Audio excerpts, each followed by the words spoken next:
Bien, bonsoir à toutes et à tous, vous qui êtes connectés à la page Facebook d'Hérosport. Je suis Eric Bosque, chargé d'une mission en sport et numérique au sein d'Hérosport et chargé de vous faire cette introduction à ce webinaire de ce soir. Donc, pour celles et ceux qui ne connaissent pas Hérosport, donc Hérosport est une association loi 1901 qui fête ses 40 ans cette année et qui est un outil d'animation sportive, organisme associé au conseil départemental de l'Hérault.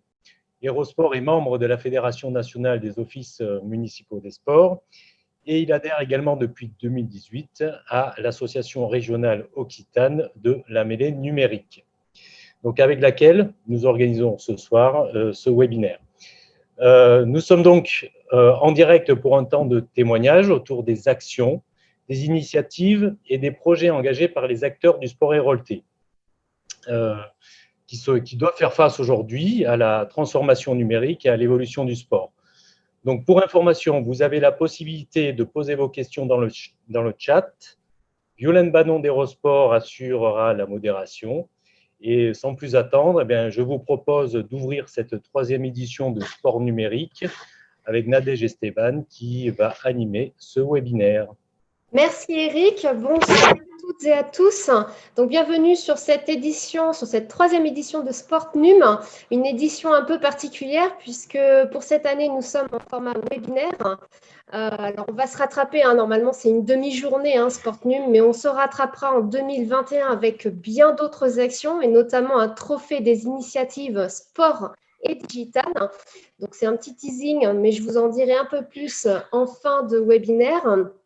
Donc, vous le savez, la Mêlée, on est une association qui accompagne les organisations dans leur transformation digitale et leur innovation, et ce, dans plusieurs secteurs, et notamment le sport. Notre job, c'est vraiment de pouvoir vous accompagner, vous acculturer au digital, de pouvoir lever les freins, de pouvoir aussi former, de vous faire prendre conscience aussi de l'impact du digital, de vous aider à le mettre en œuvre de manière responsable mais aussi éthique. Donc, on a bien vu avec Eric et avec Hérosport qu'en matière d'acculturation, ce qui marchait le plus et ce qui était le plus demandé, c'était des retours d'expérience du terrain. Donc aujourd'hui, pas de théorie, mais des initiatives qui sont portées par des acteurs locaux, clubs, comités départementaux, comités régionaux, qui vont vous faire part, qui vont partager avec vous comment ils se sont saisis de ce digital et qu'est-ce que ça leur a permis, quelles ont été éventuellement les difficultés qu'ils ont rencontrées et comment ils ont levé ces difficultés. Voilà, donc tout ça ce soir, c'est au programme avec nos intervenants que je remercie vivement pour leur disponibilité et pour avoir voulu vous partager leur initiative. La période est plutôt morose, compliquée, mais on voit que nos structures sont résilientes et qu'elles font preuve de créativité en utilisant notamment le digital. Alors, j'annonce très rapidement les intervenants. Donc, Benjamin Curabé, directeur général du Frontignan-Tau Handball, qui intervient en premier. Alexandre Jourda, directeur de la Fédération sportive universitaire Occitanie. Marc Berthois, membre dirigeant bénévole, référent numérique du comité départemental de l'Hérault de randonnée pédestre et nouvellement administrateur au sein de la Fédération française de randonnée pédestre. Bravo. Corentin Durand, étudiant à My Digital School, donc l'école qui forme des professionnels du numérique. Et enfin, notre guest, Thomas Riffaut, maître de conférence à l'UFR STAPS de Nîmes et sociologue, qui nous apportera aussi son regard donc de sociologue, de scientifique, sur ces initiatives portées localement. Donc, merci à vous, intervenants, pour votre disponibilité. On va vous laisser la main, vous laisser présenter 10 minutes chacun votre initiative, laisser un temps de questions aussi sur le chat pour les participants et pouvoir ensuite y répondre. Alors, je te laisse la main, Benjamin. Tu as un projet très intéressant à nous proposer. Je te laisse la main, je te laisse tout présenter. Merci, une belle passe qu'il va falloir bien concrétiser. Déjà, bonjour à tous. Je suis ravi d'avoir été invité à cet webinaire. Merci Eric, merci Nadège d'avoir pensé au FTHB sur l'aspect numérique. Ça veut dire que nos actions commencent à porter leurs fruits. Alors, le FTHB, qu'est-ce que ça veut dire? C'est d'abord le Frontignan-Thau Handball. C'est un club de handball basé sur le bassin de Thau, à Frontignan, et vraiment investi dans l'ensemble de l'agglomération sétoise. Acteur depuis plus de 30 ans sur la formation du jeune joueur de handball. On a vu passer au milieu Karabatic, les frères Karabatic surtout, qui sont issus de notre club. Donc, ça fait 30 ans qu'on forme des jeunes joueurs et qu'on évolue à des niveaux nationaux divers et variés, de la 3e à la 5e division. Et maintenant, on a vraiment un réel projet de se professionnaliser vers le haut niveau pour l'équipe première, donc aller vers la 2e division qui s'appelle au handball la Pro League. Mais à côté de ça, le club a un réel besoin, une réelle envie de se développer dans l'aspect développement de la formation et l'éducation de la jeunesse. Et ça a passé d'abord par de l'emploi. Nous sommes un club de ce niveau-là. Nous, c'est la 4e division, on est déjà 6 salariés. 3 sur l'aspect sportif, on va dire, et 3 sur l'aspect développement. Donc, moi, en tant que directeur général, mais un chargé de com, une chargée de communication en marketing et une responsable RH compta. Donc, ça, c'était vraiment le souhait des dirigeants, c'est que la structuration économique et structurelle soit avant celle du sport. Parce qu'on est souvent à l'inverse. D'abord, on développe l'aspect sportif, on monte dans division et après, on structure. Nous, on veut d'abord une base très forte, administrative et marketing et aussi RH, pour après prendre des risques sportivement. Et à travers cela, on a donc 6 têtes qui vont réfléchir à comment développer ce club et un peu le transformer. On se rend compte, peut-être que Thomas pourra aussi vous renseigner, mais que le sport associatif est actuellement, en plus avec le Covid, freiné dans le nombre de licences. À partir de 13 ans, quand le parent ne décide plus quel sport fait l'enfant, on a une chute considérable de l'engagement de l'enfant. L'aspect compétitif classique de je viens m'entraîner 2 fois et je vais au match le week-end est en chute libre complet. Quel est l'aspect compétitif? L'aspect loisir dans la pratique. Ça, c'est un gros axe de développement et de recherche qu'on essaye de faire avec la fédération qui est encore dans un schéma très olympique. 4 ans, on part sur des stades de licence avec des compétitions, le renouvellement de l'élite. Mais actuellement, pour nous, c'est 20% de nos licenciés, ce public-là. Donc ça, c'est une branche qu'on pourra étudier d'autre part, mais c'est une recherche qu'on a aussi sur ça, sur donner du pouvoir d'achat dans le prix des licences, peut-être qui sont un peu chers dans le compétitif, un peu trop chers à notre vue, et faire un secteur loisir. Mais aussi, l'autre aspect, c'est se dire, en tant que responsable de l'éducation par le sport de notre jeunesse, comment leur donner une autre facette que le handball classique. Et c'est là que vient l'aspect e-sport, c'est-à-dire que le e-sport se développe énormément actuellement en interne, en autonomie. Chaque enfant a chez lui, je ne sais pas le pourcentage, mais beaucoup d'enfants ont une PlayStation 4, un ordinateur, une Xbox, et pratiquent avec leurs copains en ligne des jeux vidéo. Et en tant qu'acteur du sport, on se dit on ne va pas rester derrière notre handball classique fédéral à dire nous, c'est tous les jours à la même heure, il faut venir arriver à l'heure avec sa tenue. Et si tu es bon, tu es en équipe 1, si tu n'es pas bon, tu es en équipe 2, et si tu n'es vraiment pas bon, tu es en équipe 3. Et déjà, arrêter un peu cette sectorisation et se dire à travers ça comment on va pouvoir gagner en adhérents et leur donner le produit qu'ils attendent, qui est peut-être plus du tout ce qu'on a fait il y a depuis 30 ans. Et je pense qu'en 30 ans, il faut évoluer. Et plein de choses le font, même comme là des webinaires, mais le sport associatif n'a pas du tout posé cette question-là. Et nous proposons toujours la même chose, en pensant que tout le monde veut être champion du monde de handball pour notre part. Et à part ça, on s'en fout du reste, quoi, pour parler un peu vulgairement. Donc vraiment, se dire comment le FTHB peut s'inscrire sur le territoire comme vraiment un acteur de l'éducation de la jeunesse par le sport et autrement. Donc pour en revenir au numérique, c'est se poser la question de cet aspect un peu sport-santé que tout le monde parle. Attention, il faut faire du sport aux personnes âgées, aux sédentaires. Mais nous, notre cœur de cible, c'est quand même cette jeunesse. Et donc, c'est comment la faire bouger, même si elle ne veut pas faire du handball. Et donc, est arrivée l'idée du e-sport santé en se disant, on peut peut-être mêler des cours de e-sport, c'est-à-dire sans aller chercher de la compétition, à proposer un entraînement de e-sport aux jeux qui souhaitent, avec en hybridation, après 1 heure de sport loisir, c'est-à-dire juste pour créer à cet enfant-là un lien social, une ouverture sur le collectif, le travail en équipe, le rapport avec l'autorité, parce qu'il y aura un entraîneur ou un expert qui lui apportera du contenu, et tout en amenant notre connaissance, notre expertise sur le sport collectif. Tout ça, on sait le faire, éduquer des enfants, gérer un collectif, le faire vivre. Et après, le 3e point énorme, c'est la parentalité, c'est-à-dire essayer de casser ce miroir, cette vitre-là entre le parent et l'enfant sur ce jeu vidéo où le seul moyen qu'il a, c'est couper la boxe, quoi.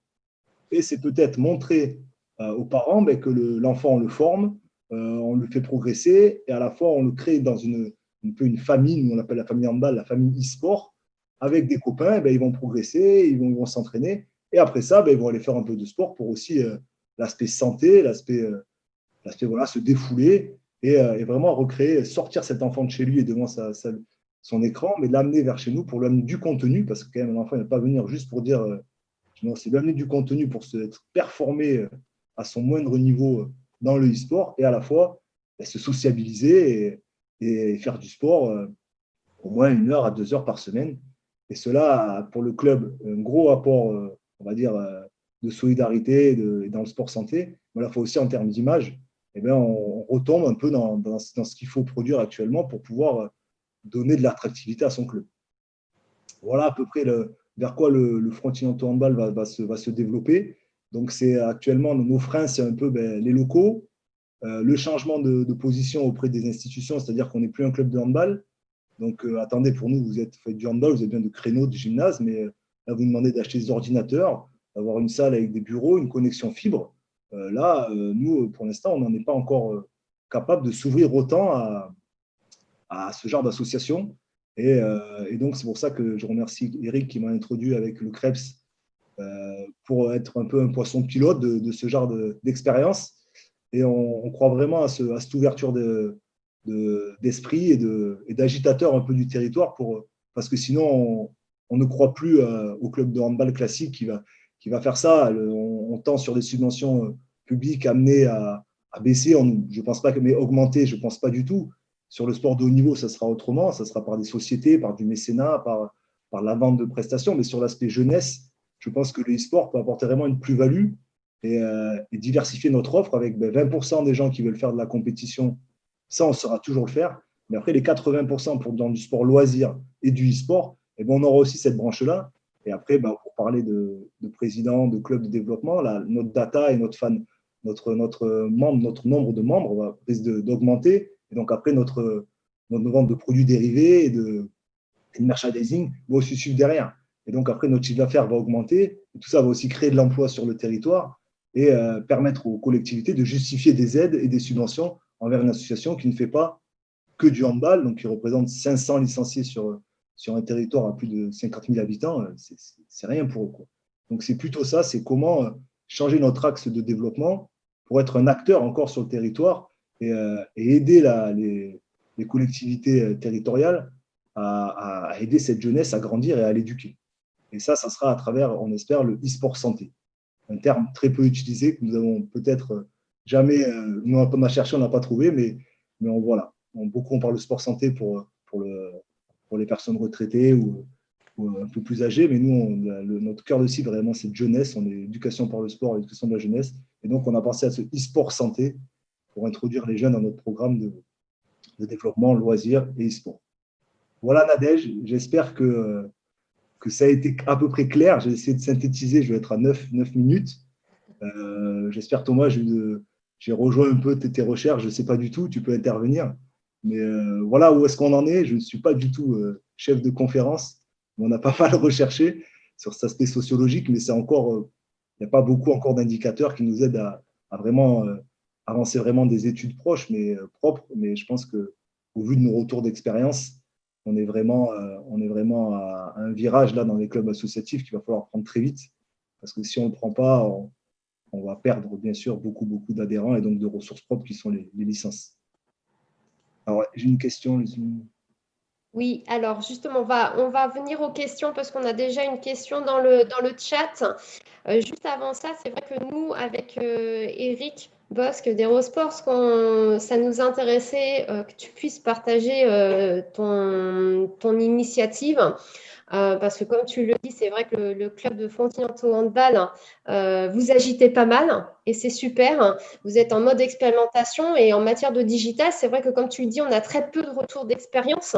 Donc à un moment donné, il faut bien qu'il y en ait qui se lancent. Et je crois que parmi nos intervenants de ce soir, c'est vraiment leur caractéristique, c'est qu'ils se sont lancés, ils ont osé. Ils n'ont pas forcément toutes les réponses et on n'a pas forcément toutes les réponses en se lançant. C'est au fur et à mesure qu'on avance que on découvre certaines choses et on apprend et on est plus en mode test and learn et je teste, j'apprends, je modifie si besoin est. Ce qui est intéressant aussi, c'est que effectivement d'utiliser l'e-sport comme porte d'entrée pour mettre à la pratique sportive des jeunes qui ne l'étaient pas forcément. Donc, c'est intéressant de le voir aussi comme ça. Ce que j'aime bien aussi par rapport à votre club, c'est vraiment cette volonté d'être pleinement intégré sur un territoire localement et d'être reconnu et d'être vraiment acteur qui contribue en direction de la jeunesse au travers de l'éducation par le sport. Donc, vraiment beaucoup de belles choses au niveau de votre club qu'on voulait vraiment mettre en avant ce soir dans Sportnum. Je vais passer aux questions, sinon je vais partir encore très loin. Alors, on a une question. Donc, l'e-sport concerne seulement le handball, découverte du handball, où vous offrez des programmes physiques aux jeunes. Alors, si je comprends, le e-sport, la partie e-sport, ce sera vraiment sur des jeux classiques, c'est-à-dire que ce ne sera pas que du jeu de handball qui est sorti là et qui a beaucoup de retard par rapport aux jeux qu'on peut voir proposés comme FIFA, PES, on va dire, Fortnite, etc. Non, c'est vraiment cibler les jeux qui sont joués par la jeunesse, par ces ados ou ces pré-ados. Hein. C'est vraiment ça, c'est pas ciblé que encore le handball. Non, c'est vraiment sortir de cette niche-là. Et à travers le programme physique, non, ça peut être à travers du handball, mais à travers aussi peut-être l'aspect un peu cross-gym. Non, c'est vraiment créer un mouvement collectif de sport. Après, ça, on en a des éducateurs sportifs qui sont capables de faire ça et on peut même créer peut-être de l'apprentissage aussi au programme. Mais non, c'est vraiment que le FTHB soit l'accueil de ce nouveau lancement, mais pas que tout tourne autour du handball. Bien au contraire, c'est un système d'ouverture. Donc, on est vraiment sur un projet hybridation sport et e-sport. L'idée, ce n'est pas uniquement de leur faire de l'e-sport, mais plutôt de les attirer par le biais de l'e-sport sur une pratique d'activité physique et sur des activités éducatives autour de la nutrition, etc. Exactement. On a une autre question. Benjamin, peux-tu illustrer comment cela se passe, une séance e-sport avec les enfants? Alors, là, je ne suis pas du tout expert. Nous sommes en pleine construction de programme et on est encore qu'au mois de décembre et ça, c'est pour septembre. Toute cette partie-là, d'abord, on monte le projet, on construit la base et toute cette partie intervenant va arriver d'ici février. Donc, ça, moi, je ne suis pas expert. Je sais qu'il y a la région sud, donc PACA, qui lance un BPGEPS e-sport. Donc, pourquoi pas prendre un apprenti aussi, mais notre recherche de l'intervenant va être très importante parce que c'est lui qui va souder le lancement de ce programme-là. Si on a un bon animateur, c'est sûr que ça sera une pleine réussite. Si on a quelqu'un qui le prend un peu à la va-vite et qui n'est pas expert du métier, ça risque de vite faire un flop et on passera par contre pour des opportunistes. Et ce n'est pas du tout ce qu'on veut faire. Le but du FTHB, ce n'est pas être opportuniste dans l'e-sport, c'est plutôt lancer un produit et après pouvoir le stabiliser, le pérenniser. Ce n'est pas faire un coup de pub et après, dans un an, dire bon, dans 6 mois, on n'a pas réussi. Pas du tout. Parce qu'on sait vraiment que c'est un besoin, une volonté de la plupart des jeunes et des parents de pouvoir cadrer cette pratique-là. On est vraiment sur un projet structurant qui va créer un cercle vertueux au niveau du club, mais aussi au niveau des pratiquants et du territoire. C'est exactement ça. Alors, peut-être que s'il y a d'autres questions, on aura un deuxième temps de questions-réponses après les intervenants. Je vais de suite laisser la parole à Alexandre Jourda, donc directeur régional pour la Fédération Sport Universitaire. Donc, il va nous présenter son projet YouFit Challenge à destination des étudiants. Je te laisse la main, Alexandre. Merci Nadège. Merci encore pour cette invitation donc, sur ce Sportnum. Donc, oui, effectivement, on a lancé le YouFit Challenge donc, il y a quelques mois, même si l'idée de base, en fait, on va dire, est arrivée à la suite du premier confinement pendant lequel donc, les étudiants, comme tout le monde, se sont retrouvés coincés chez eux et où on s'est rendu compte qu'il y avait quand même beaucoup d'initiatives sur les réseaux qui ont été mises en place, notamment à travers de challenges. Donc, il y avait, je voyais passer un petit peu en surveillant les réseaux, des challenges de pompe. Il y a eu le Bring Sally Challenge qui est arrivé, je ne sais plus, des États-Unis aussi. Donc, voilà, on a vu certaines choses émerger et le constat, en fait, c'est de se dire, bon, c'est super, il y a eu des dynamiques auto-organisées, auto-émergentes, des petits groupes. Ça serait bien de pouvoir structurer ça à un moment donné et puis de pouvoir proposer cette nouvelle forme de challenge qui, à mon sens, ça n'engage que moi, est un petit peu le chaînon manquant entre deux de nos missions principales qui sont l'organisation des compétitions traditionnelles d'un côté dans tous les sports, de niveau local jusqu'à un très haut niveau, et à l'opposé de ça, le côté animation, pour justement amener le plus grand monde à pratiquer. Et donc, cette notion de challenge, on l'a trouvée intéressante parce que ça permettait justement, sur un temps court, volontairement, aux étudiants de se tester.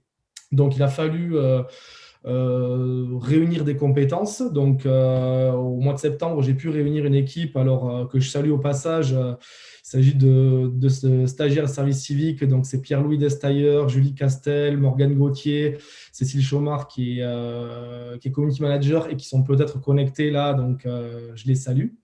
Il a fallu aussi trouver donc, un partenaire en termes logistique, finance, qu'on a trouvé avec le Crous, puisque on s'est rendu compte qu'on avait des missions communes, à savoir être au service du même public, les étudiants, et d'une même territorialité, donc les académies, Montpellier et Toulouse, l'Occitanie plus généralement. Donc l'idée, c'est quoi en fait? C'est à partir d'exercices simples, de proposer une vidéo par mois avec ces exercices. Chacun rapporte un point, 2 points ou 4 points. Et le challenge est de se filmer, de nous envoyer la vidéo pour que nous, on puisse la coter, la noter, établir un classement et ensuite attribuer des lots. Alors, je vais me permettre de partager l'écran et de vous montrer la vidéo. Je ne sais pas ce que ça va donner au niveau du son, mais les vidéos sont sous-titrées. Donc là, est-ce que vous voyez? Ouais, c'est parti. La Ligue du sport universitaire Occitanie et le Crous de Montpellier t'invitent à participer au YouFit Challenge, le challenge étudiant en ligne. Le principe est simple. Tous les mois, retrouve sur nos pages Facebook et Instagram les épreuves qui t'attendent. Filme ta performance et mets-la en ligne sur youfit-challenge.com. Réalise ta meilleure performance en 1 minute pour tenter d'atteindre le haut du tableau et gagner des cadeaux. Des points bonus te seront attribués si ta performance est parfaite. Alors entraîne-toi. Entraîne-toi et participe depuis chez toi pour donner le meilleur de toi-même. L'équipe de coach sportif du Crous de Montpellier est là pour t'accompagner et t'aider à progresser. Alors rejoins-nous sur le groupe Facebook Sport Crous Montpellier. Si tu es étudiant dans la région Occitanie, ce challenge est fait pour toi. Alors, t'attends quoi?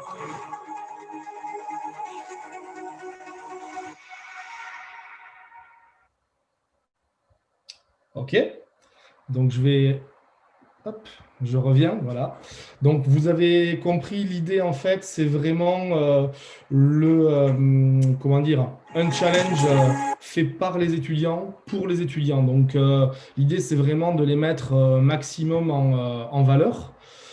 On a eu donc déjà le premier challenge qui est arrivé à son terme, donc que vous pouvez retrouver donc sur notre chaîne YouTube, sur notre page Facebook, qui est composé essentiellement d'exercices de jambes. On a le deuxième challenge qui est en cours, qui est composé d'exercices plutôt haut du corps. Le troisième challenge qui va être plutôt orienté, un combiné, on va dire, on appelle ça un full body. Je vais à nouveau me permettre de peut-être vous partager ce document. Là, voilà, je pense que vous devez l'avoir. Donc, vous voyez les challenges 1, 2, 3 combinés. Challenge 4 pour les abdos, 5 un combiné en full body. Le 6, donc, qui sera un mix qui va nous amener donc, jusqu'au 15 avril. Et éventuellement, donc, dans l'idée, une phase finale en présentiel, si évidemment les conditions sanitaires nous le permettent. Voilà. On s'est rendu compte qu'il y avait pas mal d'enjeux en fait là-dessus. Un enjeu vraiment de s'adresser à tous les étudiants parce que dans le cahier des charges des exercices qu'on a établis, ce sont tous des exercices uniquement en poids de corps, donc pas de matériel et pas d'espace nécessaire. Alors, quand on les a pensés, évidemment, on était loin de penser qu'il y aurait un deuxième confinement et que les conditions sanitaires allaient être dégradées de manière durable. Mais du coup, voilà, l'idée, c'était de pouvoir permettre à tous les étudiants qui n'ont pas forcément de matériel à disposition ou qui n'ont pas forcément besoin d'espace, de pouvoir pratiquer. Ce que je peux vous dire, je vous invite à tester. Vous verrez qu'en 1 minute, c'est quelque chose, si vous le faites bien, qui est très, très cardio. Et une des leçons qu'on en retient, c'est que faites ça ne serait-ce qu'1 minute tous les jours chez vous, vous allez avoir une forme vraiment, vraiment parfaite. Voilà, donc après, concrètement, il y a un autre enjeu aussi dont on s'est rendu compte, c'est l'enjeu territorial. C'est-à-dire que l'avantage de ce challenge à distance, c'est que peu importe où se situe l'étudiant, qu'il soit à Alès, à Font-Romeu, à Toulouse, à Albi, à Tarbes, à Montpellier, l'étudiant fait la qualification et ses points de la même manière. Donc là, concrètement, sur le premier challenge, on est arrivé à avoir des classements. On a établi donc les podiums, un petit peu podium élargi. On a récompensé les 5 premiers garçons et les 5 premières filles qui se sont vus remettre des cartes cadeaux Crous et Decathlon. Et puis, on va donc dériver sur d'autres types de lots pour les autres challenges. Et l'idée étant de faire donc un classement par challenge, mais aussi un classement général tout au long de l'année et qui permettra éventuellement une qualification sur cette phase finale. Donc, comme tu disais, Nadège, effectivement, on est dans l'essai-erreur. Donc, on s'est lancé là-dedans, à vrai dire, sans avoir aucun repère, beaucoup de questions, sans savoir si ça allait marcher, pas marcher, quels allaient être les retours. Bon, les retours, ils sont très positifs. On a donc des étudiants qui ont participé, qui ont envoyé les vidéos, d'autres même simplement qui se sont entraînés, qui nous ont fait savoir sur les réseaux, mais qui n'ont pas forcément envoyé leurs vidéos, peut-être de peur ou en se jugeant pas au niveau des podiums, mais ce n'est pas grave, le tout c'est vraiment de s'entraîner. On a des publics pas forcément étudiants qui se sont emparés des choses là. Il y a certains profs de PS qui, du coup, ont utilisé, m'en ont informé, qu'ils utilisaient ces challenges-là, entre guillemets, on va dire, comme devoir à la maison pour leurs élèves. Et moi, je trouve ça super parce que c'est des choses qui appartiennent à tout le monde. Hein. Donc, même si, voilà, nous, en tant que sport universitaire, on ne pourra classer et récompenser que les étudiants, moi, j'invite vraiment tout le monde à se tester vraiment là-dessus et puis à se challenger. Vous pouvez l'utiliser avec vos amis.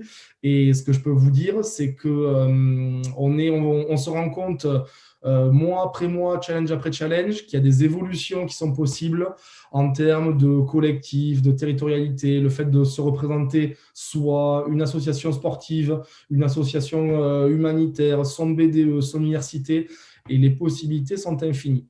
Pas infinies, mais très grandes. Donc, tout ça pour dire que, en répondant à cette problématique Covid, je pense que c'est plutôt un secteur, entre guillemets, qu'on va essayer de garder, de pérenniser pour répondre à une demande étudiante qui n'est ni centrée sur la compétition traditionnelle telle qu'on la connaît, ni totalement loisir one-shot. Voilà.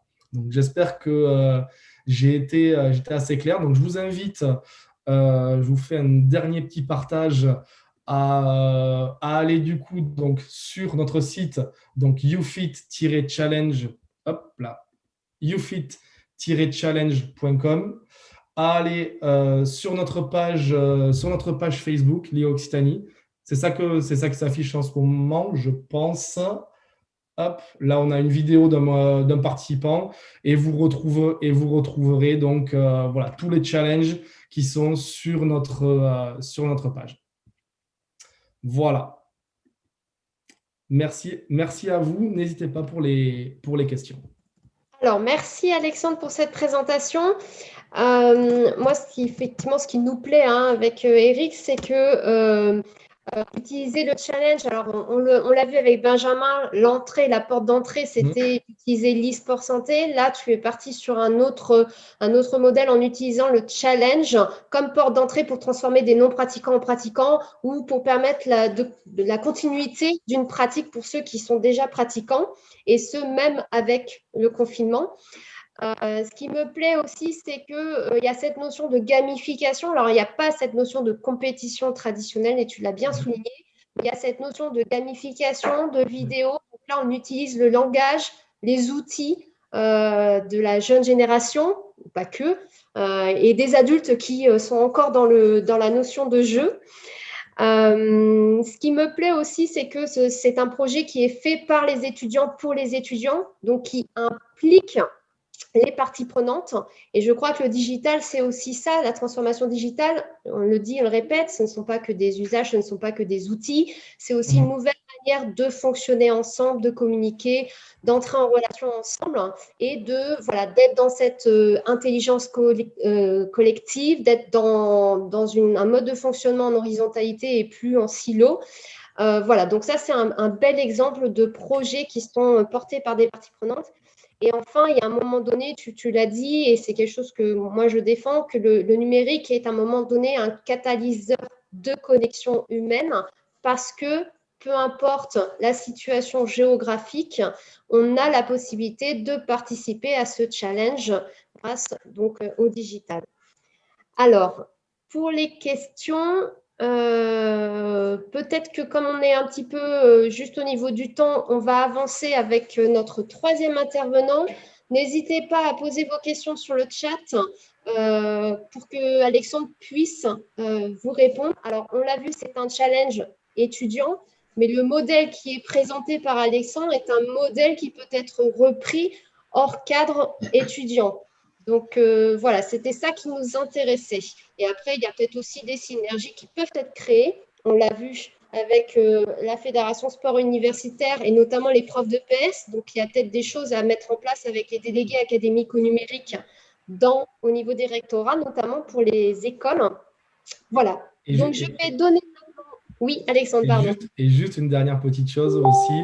Je vous invite à suivre les prochaines vidéos qui vont arriver, puisqu'on s'est rendu compte aussi qu'on a greffé par-dessus un enjeu de mise en valeur du patrimoine. Et donc, vous allez voir que la première vidéo est filmée au centre universitaire. La deuxième, vous verrez les étudiants devant l'Arbre Blanc de Montpellier. La troisième, elle sortira le 15 et elle a été tournée devant les arènes de Nîmes. Et vous verrez justement, on va essayer de faire un petit tour des sites de patrimoine de la région Occitanie, justement, pour aussi les mettre en valeur à travers ces vidéos sportives. Donc voilà, tout ça pour dire qu'on peut décloisonner les enjeux et les associer en sortant du purement sportif. Complètement. On est encore à nouveau dans un exemple d'hybridation sport et tourisme, voici. Donc, bravo Alexandre. Je passe la parole maintenant à Marc Berthois, puis à Corentin pour la troisième initiative. Oui, bonsoir. Merci Nadège de donner la parole à cette grande maison qu'est la Fédération de randonnée. Alors, je vais partager mon écran. Est-ce que vous voyez mon présentation? Oui, c'est bon. Voilà, donc moi j'ai une double casquette, comme tu le disais tout à l'heure. Mais bon, en tant qu'administrateur du comité départemental de la randonnée pédestre et puis en tant qu'administrateur national maintenant. Bon, j'avoue que la première casquette me tient au cœur. Surtout que la démarche de la nouvelle équipe qui arrive à la fédération a pour objectif de sortir d'une approche un peu directrice et centralisatrice et puis d'être à l'écoute des territoires. Donc, je crois que ce soir, on est en plein dans le débat. Alors, moi, je vous remercie parce que de pouvoir participer avec vous, pour moi, c'est important parce que ça me permet de changer un peu de génération et puis aussi d'accéder à des contacts avec les acteurs du numérique locaux. Voilà, c'est ça. Alors, La fédération de randonnée, c'est une grande maison. Alors, tout le monde connaît un peu, je pense que tout le monde a vu sur le bord des sentiers tous ces balisages. Et c'est vrai que la Fédé a deux grands piliers, comme on dit. Elle aménage, donc on a un grand nombre d'itinéraires. On a près de 190 000 km d'itinéraires balisés. Un stade donc d'itinéraire qui est sécurisé, c'est-à-dire qui est entretenu, qui est balisé par près de 9000 bénévoles donc, qui sont sur les sentiers. Ce qui donne à notre fédération et à nos comités une expertise dans le domaine de la création des itinéraires qui est reconnue, avec des partenariats privilégiés avec les collectivités territoriales. Et tout ça dans un cadre de valorisation touristique des territoires. Donc tout ça, c'est une vieille histoire. L'autre pilier, c'est l'encadrement des pratiques. On a une délégation du ministère des Sports. Nous avons 245 000 adhérents dans 3500 clubs, 10 000 animateurs donc, qui mènent des randonnées sur le terrain et 115 comités, donc des comités départementaux donc dans chaque département. Et la fédération, alors c'est très important pour l'approche numérique et aussi une maison d'édition avec ses 225 topoguides. Et on verra qu'il y a des problèmes de concurrence peut-être avec les publications numériques ou des concurrences présumées. Voilà. Alors, on travaille naturellement la randonnée, mais aussi le longe-côte, la marche aquatique, la pratique santé, raquette à neige. Donc, il y a beaucoup de pratiques au niveau du comité, au niveau des comités et au niveau de notre fédération. Alors, un des points essentiels, c'est la fracture générationnelle chez nous, parce que la pyramide des âges, elle culmine entre 65 et 70 ans. Malgré tout, il faut reconnaître que l'arrivée du GPS a vraiment révolutionné la randonnée, du moins pour une certaine population. Et par exemple, il faut reconnaître que 75% des Français donc, ont un GPS dans leur poche. Et la géolocalisation est vraiment idéale pour les sports de nature parce qu'elle vous localise, elle vous guide, elle vous informe de ce qu'il y a autour de vous. Donc, on ne peut pas le nier. Et en 2011, donc, il y a eu un lancement de programme numérique fédéral, le PNF, et qui avait pour principal objectif de numériser la chaîne d'édition des topoguides. On revient à ces fameux topoguides. En 2013, donc, il y a vraiment eu le lancement de ce programme avec des métiers, des bénévoles, donc souvent des bénévoles de plus de 65 ans, donc qui sont formés donc à la collecte, qui sont formés gestionnaires, administrateurs sur un système d'information géographique, un SIG, des éditeurs donc qui sont mis à travailler aussi sur un logiciel d'édition, le PubliWeb. Et c'est vrai que c'est une belle réussite parce qu'il y a une gestion nationale de nos itinéraires, une base de données donc avec des données très fiables et on s'est fait un petit trésor de guerre avec ces données. Donc, on en parlera tout à l'heure. Et puis, on a donc numérisé, pour nous c'est géré, mais c'était aussi à l'origine de vouloir diffuser.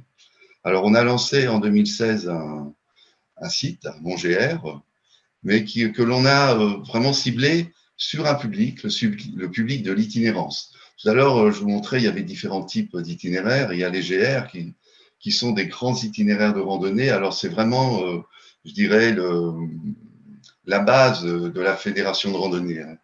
Et on a pensé à l'époque, on a vraiment ciblé une population de 1 million, 2 millions de personnes qui avaient les moyens d'aller sur de l'application payante. Et on voulait ne pas faire, je dirais, de concurrence à l'édition. Et on est parti sur cette idée qu'il fallait faire payer la donnée pour compenser ce qu'on pouvait perdre sur l'édition. Malheureusement, disons en 2020, on s'est rendu compte que cette application payante, elle ne fonctionne pas. C'est-à-dire, on n'a pas touché le public, donc il n'y a pas eu la rentabilité financière. Et puis, on se rend compte que notre politique, elle est trop axée sur la grande randonnée et elle ne touche pas assez les publics de la rando loisir, disons, qui sont sur les petits itinéraires. Alors, les raisons, en fin de compte, de ce piétinement, je dirais, c'est que on a trop axé nos outils sur l'édition papier. Et pour vous dire, actuellement, en fin de compte, nos systèmes ne sortent que des PDF, des fichiers PDF, alors qu'ils sont quand même assez difficiles à lire sur un smartphone, vu l'écran d'un smartphone. Et on peut dire qu'on est complètement invisible pour les générations, disons, X, Y, Z, qui, elles, naturellement, utilisent ces outils-là. Alors, on est parti aussi sur des tentatives de partenariat avec des applications payantes. On a des propositions de partenariat. Et là, il y a une étude en cours avec la Banque des Territoires dans le cadre du plan de relance, une étude marketing pour essayer de trouver aussi des partenariats, mais toujours avec une arrière-pensée de vouloir de partir sur du payant. Alors, on en est où? C'est-à-dire que la fracture numérique, elle est toujours là. Il y a le doute qui s'est installé sur des comités avec, donc qui s'était vraiment investi au départ, qui avait cru. Et vu le peu de retombées, on sent que là, vraiment, il y a du doute qui s'est installé. Et puis, naturellement, il y a la concurrence en face, Visorando, Strava, qui, eux, fonctionnent avec des communautés de randonneurs contributeurs. C'est-à-dire, nous, on a des bénévoles qui vont sur le terrain, qui sont quasiment pros, et en face de nous, on a des gens qui sont des contributeurs, alors qui mettent, excusez-moi, mais un peu n'importe quoi. Nous, en face, on a des itinéraires qui sont vraiment sécurisés et labellisés. Alors, et là, moi, j'en viens à la politique qu'on veut mettre en place, nous, notre nouvelle équipe, et dont j'aurai la responsabilité, c'est qu'on veut revenir vers les initiatives, et même pas les initiatives, la réalité du terrain. Et sur le terrain, ce qui s'est passé, c'est comme on n'avait pas d'outils, eh bien, il y a eu plein d'acteurs, tous les comités, comme le nôtre dans l'Hérault, et je vais vous parler de ce que l'on fait dans l'Hérault, ben, sont allés vers des solutions numériques avec Geotrek, Circuit, Marex, Happyday, Tourinsac. Alors, pour faire un petit focus sur l'Hérault, et là, je reviens donc sur notre territoire, et c'est ce genre d'expérience qu'on va essayer, la nouvelle équipe, d'intégrer dans notre plan numérique. Alors, par exemple, dans l'Hérault, on a une convention d'aménagement donc depuis très longtemps avec le conseil départemental, donc qui nous amène des subventions. On a accès à un SIG aussi qui appartient au conseil départemental. On a un gros partenariat avec Hérotourisme. Et ce que ne fait pas notre système national, eh bien, Hérotourisme, avec des widgets circuits, donc je passe rapidement, diffuse en fin de compte nos itinéraires sur le site d'Hérotourisme et sur notre site aussi. Donc le boulot, il a été fait par les acteurs du tourisme, par du partenariat. Et puis bon, troisième acteur, et j'y viens, c'est-à-dire c'est que bien, on a des collaborations depuis 2 ans, on collabore avec Hérosport. Bon, Hérosport, c'est un partenaire vraiment historique du comité de randonnée de l'Hérault. Mais là, en ce qui concerne donc Hérosport, la mêlée numérique, les écoles, on est parti depuis 2 ans, mais récemment avec les écoles, sur du partenariat. Et ce partenariat, moi, il me nourrit vraiment dans mes réflexions, parce que plutôt que d'avoir accès comme on a, et là, les études qui sont faites au niveau national sont faites avec des gros cabinets, là, on est sur la réalité du terrain. On est aussi, et il y a un aspect générationnel qui est effectivement évident pour nous. Et alors, comment pour se projeter sur 2024, parce que nous, on ne fonctionne pas sur 2025, nous, c'est les Olympiades. Donc, nous, c'est 2024. On part sur une stratégie. Alors, pour tirer un peu des leçons, le terme n'est pas leçon, mais des discussions qu'on a pu avoir, je pense qu'il y a des pistes intéressantes. Donc, nous, on a des données. On a les données sur nos licenciés et c'est vrai qu'on réfléchit à mettre en place des communautés en interne, puisqu'on a des bénévoles, 15, 20 000 bénévoles. On va essayer de créer des embryons en interne, puisque là, il y a une plateforme bénévole qui a été créée. On va essayer de travailler là-dessus. Et naturellement, il y a nos données sur des itinéraires. On a des itinéraires, nous, qui sont sécurisés et il faut qu'on travaille sur des outils vraiment pour le partage.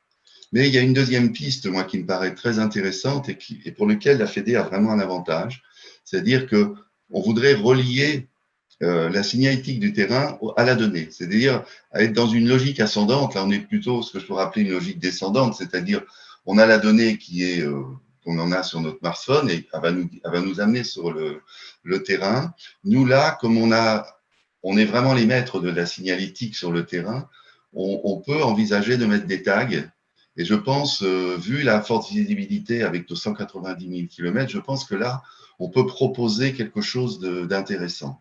C'est-à-dire de connecter la donnée au terrain. Et puis, la troisième, je dirais le troisième aspect, c'est vraiment le défi de la rando numérique. Parce que nous sommes délégataires service public du ministère des Sports. Et il y a des tas de gens qui partent avec leur smartphone sur n'importe quel territoire. Et je pense que nous, il va falloir qu'on travaille sur cet encadrement. Naturellement, il faut qu'on ait les outils de diffusion, mais je pense en faisant la synergie entre ces 3 points, c'est-à-dire stratégie de données, connexion de terrain et l'encadrement d'une rando numérique, parce que ce que je disais tout à l'heure, le tag, ça va être le complément et l'alternative peut-être au balisage à certains moments. Et je pense que là, il y a une continuité qui peut être intéressante. Voilà, alors je vous remercie pour l'attention et je donne la parole à Corentin parce que je pense que Corentin a travaillé pour nous avec ses collègues, avec ses copains étudiants et je crois qu'il a des choses à nous présenter. Alors, je vais peut-être juste faciliter la transition.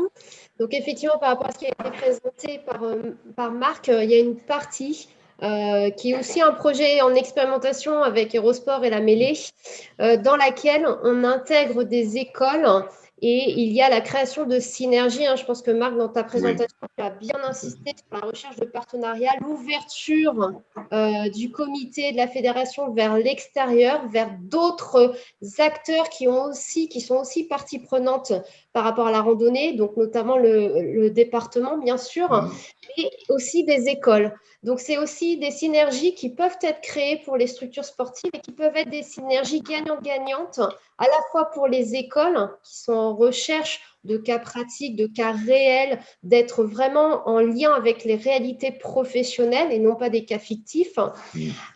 Et pour les structures, les organisations sportives, de pouvoir bénéficier aussi de nouvelles idées, d'une approche de la part des jeunes, et ça aussi tu l'as dit et tu l'as répété, la réalité du terrain, effectivement, et c'est pour ça que nous, on vous donne la parole, vous, acteurs du terrain, pour ne pas être justement trop perchés et trop déconnectés de cette réalité. Donc, effectivement, la réalité du terrain. Donc là, le comité a travaillé avec 2 écoles, donc Mile Digital School, qui est une école qui forme des étudiants au métier du digital, et Win Sport School, qui est une école de management du sport. Et là, les étudiants ont travaillé sur une analyse du marché de la randonnée, en lien avec cette stratégie donnée dont tu parlais, sur laquelle aussi on souhaite aller plus loin, on souhaite travailler sur l'écosystème avec les parties prenantes qui ont de la donnée et qui, à un moment donné, on pourrait très bien réussir à connecter cette donnée, alors cette donnée locale du département, donc le département a de la donnée, le comité a de la donnée, des équipementiers tels que Decathlon, etc., ont aussi de la donnée, et on a tous un intérêt, et ça peut être aussi un résultat gagnant-gagnant pour tout le monde, de pouvoir aussi connecter et partager cette donnée de manière à ce que les pratiquants de randonnée aient un service qui soit le plus adapté, le plus satisfaisant pour leur pratique. Donc, je passe maintenant la parole à Corentin qui va vous donner plus d'éléments sur comment s'est passé ce travail en synergie avec le comité départemental de randonnée pédestre. Corentin, je te laisse la parole et tu peux aussi te présenter avant d'entrer plus dans le détail sur les synergies. Bonjour à tous, donc je m'appelle Corentin Durand. Je suis actuellement étudiant en alternance à Montpellier et à Mile Digital School, et je vais vous partager mon écran. Alors, donc je ne sais pas si vous voyez bien mon écran, non, si. Voilà. Donc cette année, on est un étudiant en Bachelor 3 Web Marketing et Digital. Donc cette année, on a eu comme projet concret de travailler avec Honneur, avec la Fédération française de randonnée des ronds. Donc pour la présentation, je suis Corentin Durand, je viens juste d'intégrer l'école Mile Digital School à Montpellier. Et donc on avait comme but de travailler avec un cours de parcours client ergonomie avec M. Petit qui n'est pas là aujourd'hui. Et on devait travailler justement sur une refonte de site internet pour la Fédération française de randonnée. Donc, à quoi ça consiste? Donc, on devait tout d'abord analyser le parcours client et l'ergonomie du site, En fait, on devait mieux comprendre le parcours typique d'un client et on devait avoir des recommandations pour justement les personnes qui ont créé ce site internet pour justement améliorer le reach, toutes les vues et aussi de mieux comprendre l'utilisateur. Donc ensuite, dans un deuxième temps, nous on est actuellement là aujourd'hui, on a créé une maquette graphique du site internet. On doit montrer aux prestataires à quoi ça peut ressembler le site une fois terminé. Alors on est 5 groupes à travailler là-dessus. On a différentes idées. Donc après je n'ai connaissance bien sûr des travaux d'autres groupes. Et donc à la fin, on doit créer une version fonctionnelle du site internet pour le livrer ensuite à une version finale. On doit livrer ensuite une version finale du site internet. Donc rapidement, quel est le but de ce projet? Pour nous, ça nous apporte trois grands points. Tout d'abord, le travail de groupe, puisqu'en fait, cette année, on a la chance d'avoir des étudiants, des collègues de tout horizon qui ont fait un parcours différent. Je pense notamment à certaines personnes qui ont plus de 27 ans, d'autres qui viennent juste de finir leur bac plus 2, d'autres qui ont repris les études. Donc, avec ceci, on peut se mélanger. Donc, on a beaucoup de parcours, donc c'est un plus.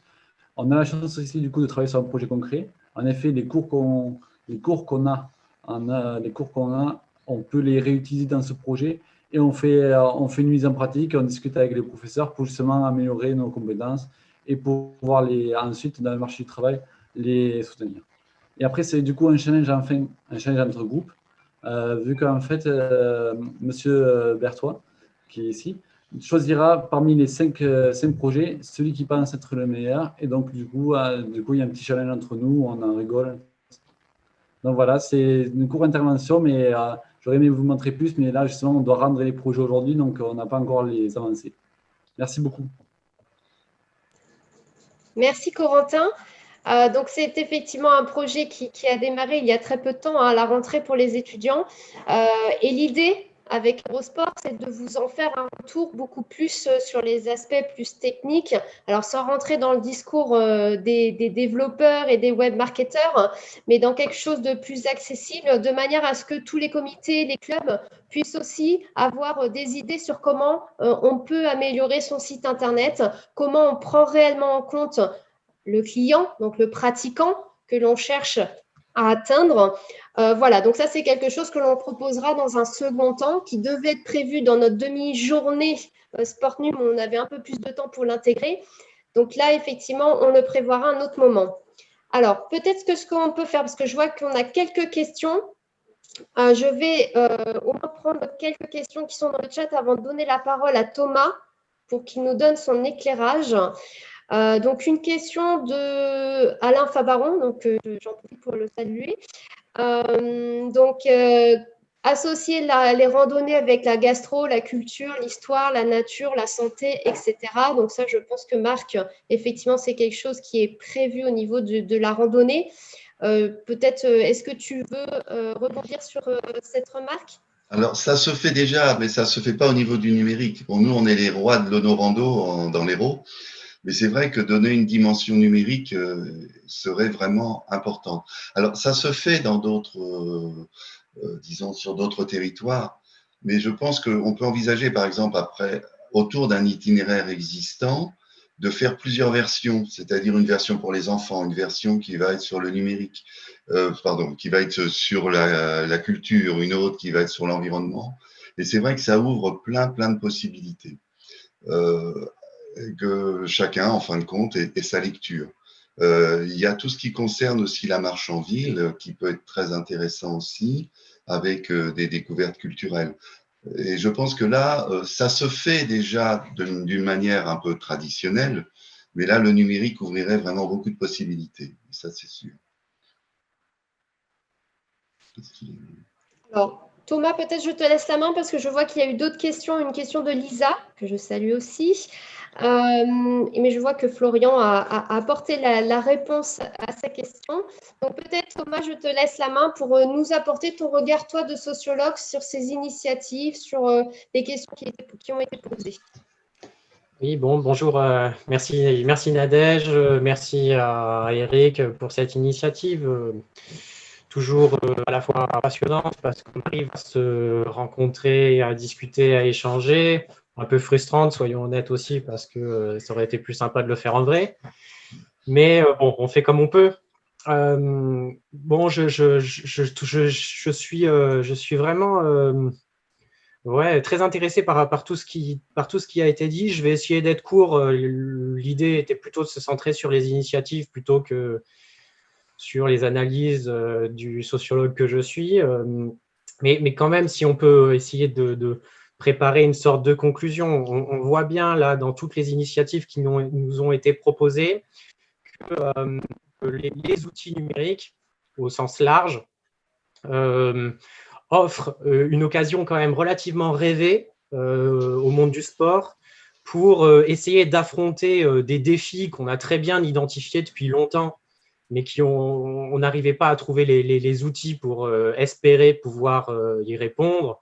Les mots ont été abordés explicitement et souvent et parfois implicitement, mais on pourrait parler de la question de gouvernance, de la question de l'horizontalité, on pourrait parler de la collaboration. C'est des mots qui sont très souvent revenus dans nos débats dans le monde du sport. Et là, on sent bien qu'avec les outils du numérique, on a peut-être une occasion de le toucher du doigt, quoi. On pourrait parler de la question de la transversalité qui a été abordée aujourd'hui et de cette question qui taraude le monde du sport depuis les années 70, à savoir comment on pourrait essayer de toucher les auto-organisés, ceux qui se sont, ce dont parlait Benjamin, qui se sont éloignés du giron des fédés et des clubs, et que là, on sent bien qu'il y a peut-être un créneau, un train à ne pas laisser passer. Voilà. Donc, je trouve ça passionnant de voir qu'en fait, comme tu l'as dit, Nadège, il y a des acteurs de terrain qui ont bien compris ça et qui s'investissent, testent, se plantent parfois, j'imagine un peu, mais co-construisent, dialoguent pour imaginer des solutions. Des solutions qui, à mon avis, seront à terme un succès. Il y a peu de chances voilà, soyons optimistes ce soir. Par contre, il faut aussi, à mon avis, prendre garde quand même à plusieurs choses, ne pas avoir une vision totalement idéalisée des outils du numérique, comme quoi ça serait la solution magique à tous les problèmes en très peu de temps. Évidemment que ça, j'ai tendance à mettre le haut là. Il faut...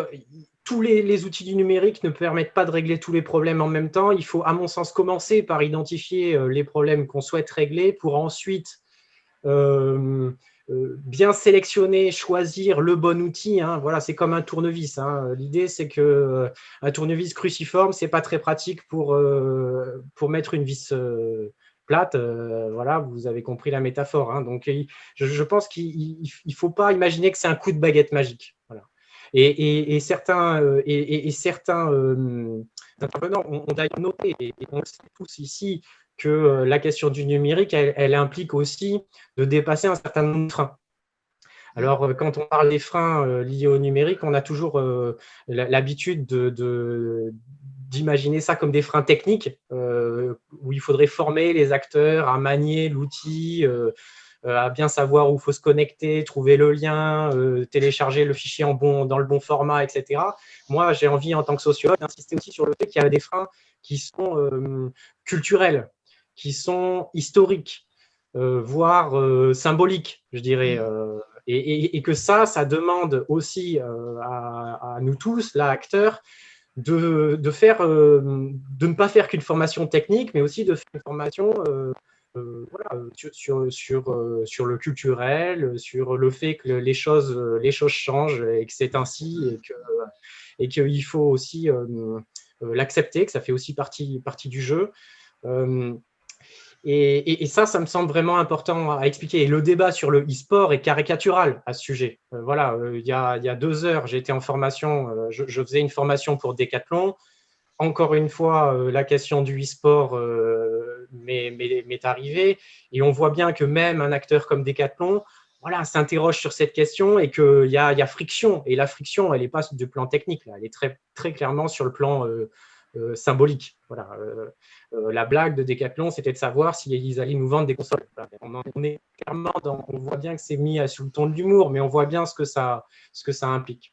Bon, je ne vais pas faire mon sociologue de base, mais Bachelard, il nous explique bien hein, que l'homme rêve plus qu'il ne pense. Voilà, donc on fonctionne avec le symbole, ces blocages, ils sont là. Hein. Et donc, il faut essayer de les dépasser petit à petit, et ça ne peut prendre que du temps. Voilà, donc il ne faut pas mettre la charrue avant les bœufs, et ce genre d'initiative, à mon sens, va dans le bon sens dans cette idée-là. La deuxième chose, c'est qu'il ne faut pas oublier aussi que ça, c'est très bien identifié dans la recherche, c'est qu'en parallèle de cette numérisation, de cette gamification dont tu parlais, Nadège, etc., qui est parfaitement identifiée et qui répond incontestablement à une demande, notamment du public jeune, comme un bon nombre d'intervenants l'a fait remarquer, il y a aussi en parallèle quelque chose qui est moins perceptible, mais qui est aussi une demande de déconnexion.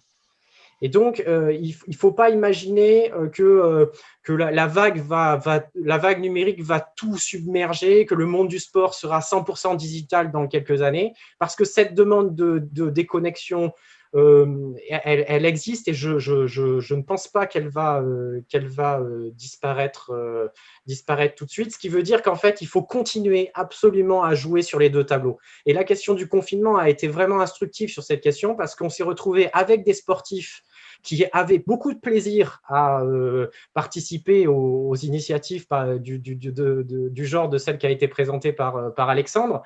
Mais il y a aussi plein de sportifs qui passaient leur journée, et j'en fais partie, qui passaient leur journée sur les ordinateurs à faire de la visioconférence, du scroll sur les différents réseaux sociaux, etc., et qui, quand ils avaient l'occasion de faire une sortie d'1 heure par jour, leur téléphone, leurs ordinateurs et leurs outils numériques, ils les laissaient bien au chaud à la maison pour aller justement se ressourcer en nature. C'est histoire de faire plaisir à Marc.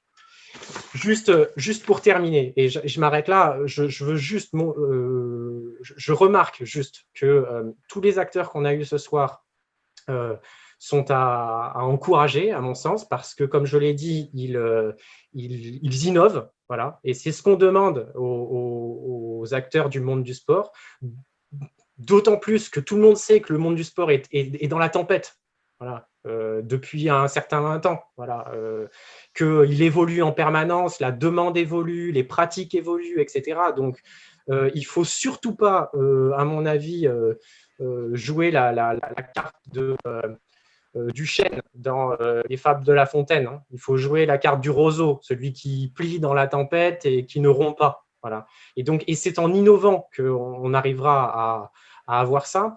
Et pour terminer, juste, on sait très bien que, pour faire une nouvelle métaphore sportive, dans les APPN, quand il y a un obstacle devant soi, on sait très bien que le premier conseil, c'est de rester dynamique.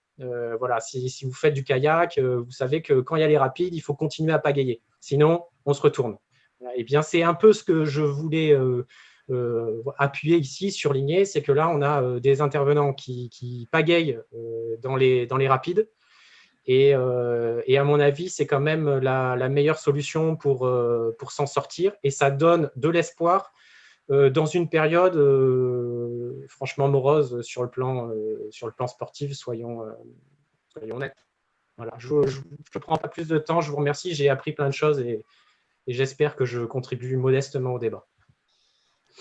Merci Thomas, merci pour ta belle contribution, je confirme.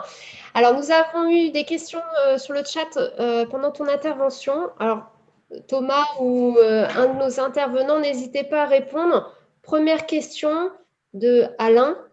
Faut-il répondre aux attentes segmentées plutôt que d'espérer susciter des demandes par une offre imaginée? Donc, je retraduis, je reformule.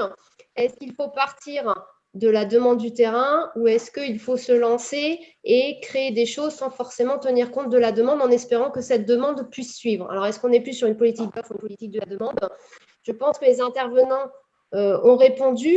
Et Marc Berthois a bien insisté en disant qu'effectivement, il partait des réalités du terrain. Il a parlé aussi de l'usage de la géolocalisation, qui à un moment donné, effectivement, on part de l'usage et à partir de cet usage, on en définit une offre. Même chose avec Alexandre sur un challenge qui est fait par les étudiants, pour les étudiants. Donc, on voit bien qu'au centre se trouve vraiment ce pratiquant. Donc, cette demande de la part des pratiquants qui soient déjà adhérents ou qui ne le sont pas encore, mais bientôt. Si vous voulez rajouter quelque chose sur cette question, n'hésitez pas. Hein.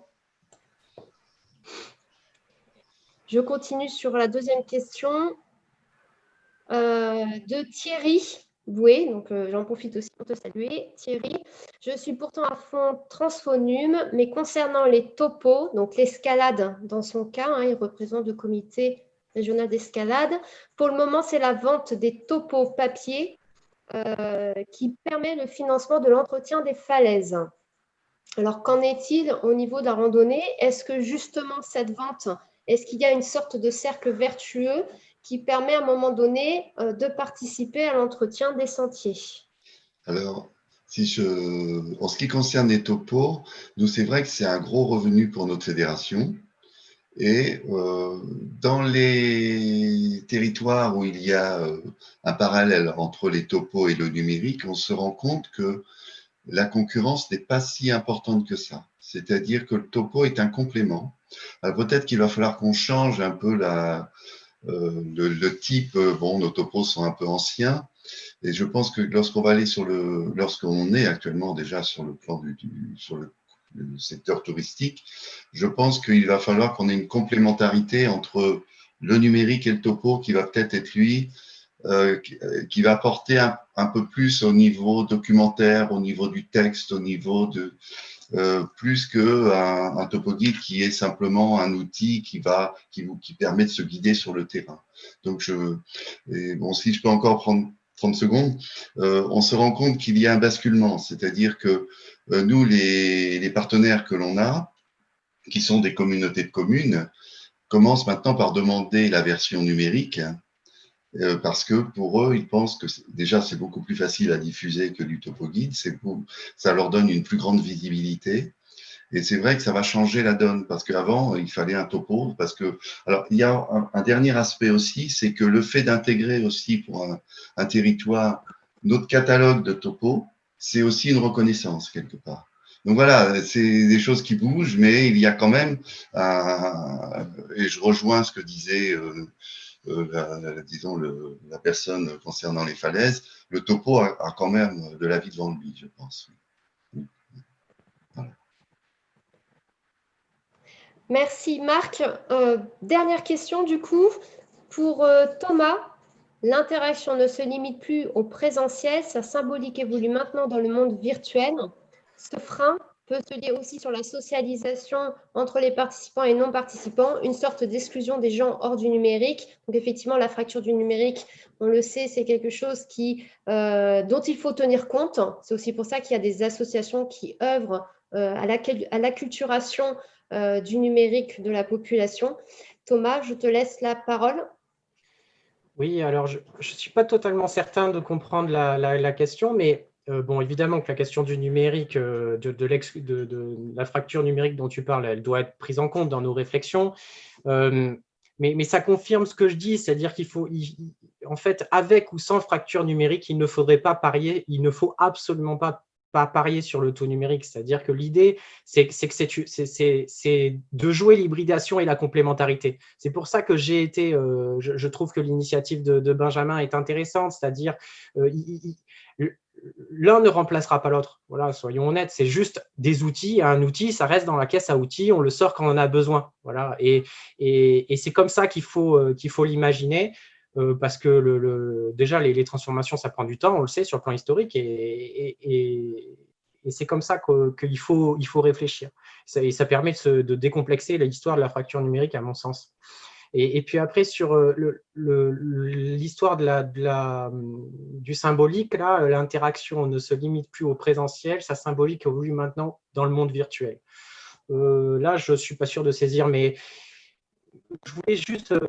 peut-être que ça va contribuer au débat et peut-être répondre à cette question, mais je voulais insister sur quand je disais que ça apportait des solutions, je ne sais pas si vous suivez le Vendée Globe en ce moment, mais il se passe quand même quelque chose d'extraordinaire là, avec premièrement la course, la véritable course est extraordinaire, on sera tous d'accord, mais il y a aussi cette course digitale là, qui prend une ampleur absolument phénoménale et qui montre que là, en l'occurrence, la voile sort de son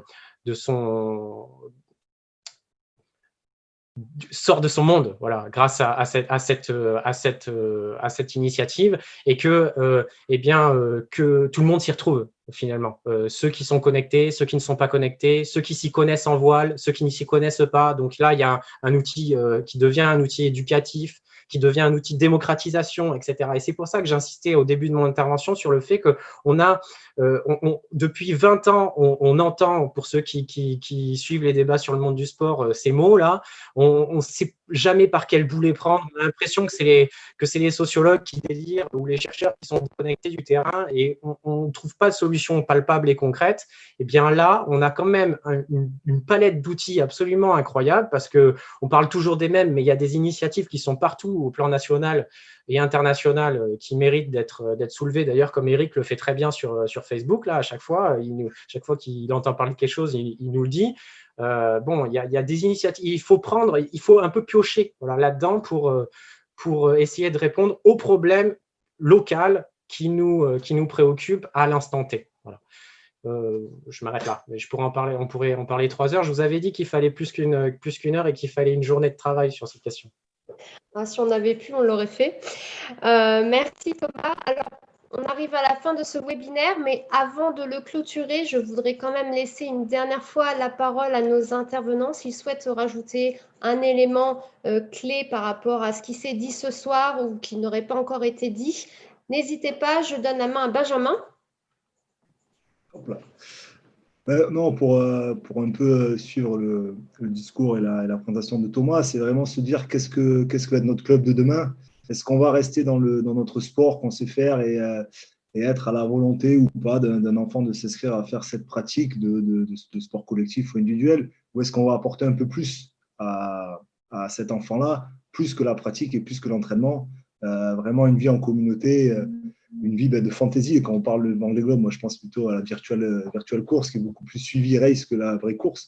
Et l'aspect fantaisie sur 2-3 mois est beaucoup plus simple à suivre qu'une saison complète de sport, mais c'est comment on peut apporter autre chose que cette pratique sportive. Et ça, c'est vraiment la démarche qu'on a et que les clubs doivent se poser la question de sortir de leur cheval de Troie qui est leur sport, et on se cache derrière. Une année, on est super, on est des champions, et après, on a tout perdu, on arrête d'être bénévole.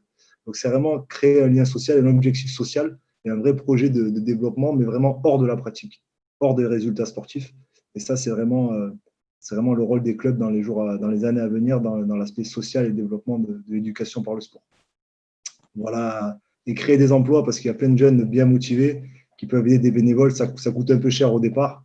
Allez, on va dire une vingtaine de milliers d'euros, mais après, ça peut rapporter beaucoup et vraiment aider les bénévoles à continuer leur activité en s'appuyant sur des gens motivés, jeunes et performants et dynamiques. Merci Benjamin. Alexandre ? Oui, alors pour conclure, je dirais que là, effectivement, on a un virage à amorcer. Et effectivement, comme à vélo ou à moto, le meilleur moyen de gérer les virages, c'est de pencher et d'accélérer. Là, en fait, on a vraiment un enjeu pour coller. La réalité évolue de manière très, très importante. Et je crois qu'il faut qu'on fasse évoluer nos modèles tels qu'on les conçoit traditionnellement pour les adapter un peu plus, du moins, à cette réalité-là. Et je crois que là, on a un nouvel enjeu face à nous. J'en avais parlé avec Eric. Traditionnellement, voilà, le sport, malheureusement, perçu en France un petit peu, c'est le dilemme de la tête ou les jambes. On est soit sportif, soit alors la tête intellectuelle. On bataille tous les jours pour justement faire admettre que c'est les deux en réalité. Et je crois que là, aujourd'hui, on est à un nouveau dilemme qui est un petit peu les doigts ou les bras. C'est-à-dire les doigts constamment sur le téléphone, les écrans. Donc, si avec 2 doigts, on peut faire beaucoup de choses, c'est indéniable. Mais il n'empêche que ce que je veux dire, c'est qu'associer le numérique, les doigts, avec les bras, le physique, le sport, je crois que c'est un enjeu. Alors, comme le disait Thomas, pour certains, le sport, c'est justement couper du numérique. Et c'est très bien pour les gens qui arrivent à avoir ces disciplines. Et pour d'autres, ben, au contraire, pour moi, si un téléphone, un écran permet d'inciter à faire du sport, eh ben c'est vraiment très bien. Voilà, il y a un collègue, la prof de PS, qui disait ce matin à ses élèves, squattez un peu moins vos écrans et squattez un peu plus tout court. Et bon, voilà, au final, je crois qu'on est sur un nouvel enjeu d'intégration dans nos nouvelles pratiques, dans notre nouvelle offre et dans les nouvelles pratiques de consommation. Et c'est un virage vraiment à pas rater. Merci Voilà Alexandre. Marc, ton micro. Excusez-moi.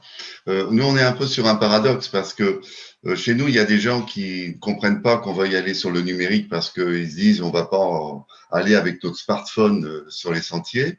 Et puis, d'un autre côté, on essaie d'attirer des gens par le numérique pour venir sur le sentier pour se libérer de leur smartphone quelque part. Donc, on est un peu sur un côté un petit peu paradoxal. Mais nous, on est vraiment aussi dans des paradoxes parce que pour voir, nous on fonctionne sur les Olympiades, c'est-à-dire on a des plans de, comment dire, on se projette sur une Olympiade. Mais quand on voit que 4 ans, c'est la durée de vie d'une application mobile, je veux dire, on est un peu, on a du mal moi j'ai beaucoup de mal à me situer par rapport à tout ça.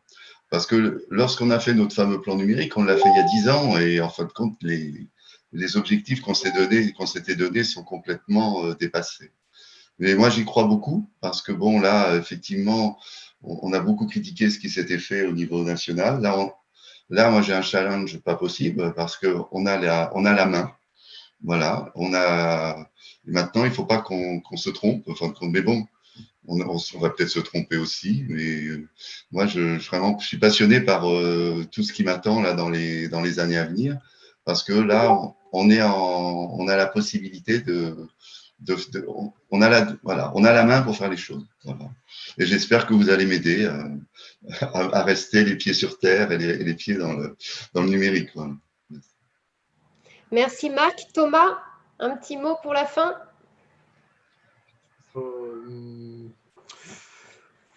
Bravo. J'ai dit un petit mot. Donc, non, bravo. On pourrait relancer le débat et la machine, mais je trouve qu'il faut mettre à l'honneur les intervenants que vous avez sélectionnés parce qu'ils font un travail pas simple. Hein, les paradoxes dont parle Marc, c'est un combat de tous les jours et convaincre une fédération telle que la Fédération de hand de l'importance des enjeux que soulève Benjamin, c'est pas simple. Et c'est valable pour Alexandre aussi. Donc, je pense que c'est un combat honorable et qu'il faut mettre en valeur. Voilà. Si je pouvais conclure comme ça, d'où mon bravo. Voilà. Oui, et qui sera aussi bénéfique pour l'ensemble des clubs et des comités parce que du coup, ça apporte aussi des idées, des sources d'inspiration et de créativité pour d'autres clubs et aussi des retours d'expérience qui sont vraiment très importants. Et que le panel des possibles est toujours plus large que ce qu'on croit. Voilà. C'est vrai, surtout en matière de digital aussi, notamment, mais pas que. Alors, on en arrive à la fin de ce webinaire organisé par Aérosport et la Mêlée avec le soutien du département. Donc, je remercie très chaleureusement nos intervenants de ce soir qui ont accepté de partager leurs initiatives. Alexandre Jourda, Benjamin Curabé, Marc Berthois, Corentin Durand et Thomas Riffaut. Je remercie bien évidemment toutes les personnes qui ont participé à l'organisation de ce webinaire. Donc, côté Aérosport, Eric, Violaine et toute la team. Côté La Mêlée, Amandine et Coralie. Pour la suite, donc je vous en ai parlé, l'idée est de créer un trophée des initiatives pour justement continuer sur cette valorisation des initiatives en matière de sport et digital. Donc, faites-vous connaître si effectivement vous avez ce genre d'initiative parce que non seulement nous, on est ravis de pouvoir vous valoriser, mais en plus, on est d'autant plus ravis de partager vos initiatives pour en inspirer d'autres. Voilà, je pense que vous avez compris l'idée. Écoutez, Eric, je te laisse le mot de la fin. Oui, merci Nadège. Donc, moi, je vous remercie également à tous les intervenants et puis tous les internautes connectés ce soir. Donc, merci à vous. Donc, avec ce webinaire, en fait, Aérosport s'inscrit aussi dans la digitalisation et essaie aussi de digitaliser un petit peu son soutien et son soutien à ses partenaires un peu historiques du sport traditionnel. Donc, tout ça pour vous dire qu'Aérosport a engagé sa digitalisation depuis 2018 et comme point d'appui numérique au numérique associatif a été ouvert. Donc, n'hésitez pas à venir nous rencontrer à Aérosport, à aller sur la page Facebook, à adhérer au groupe de la permanence numérique. Thomas, tu en as parlé tout à l'heure, où on relaie un petit peu les initiatives locales. En tout cas, j'essaie de faire un peu de veille un peu sur tout ce qui se passe sur le territoire héroltais.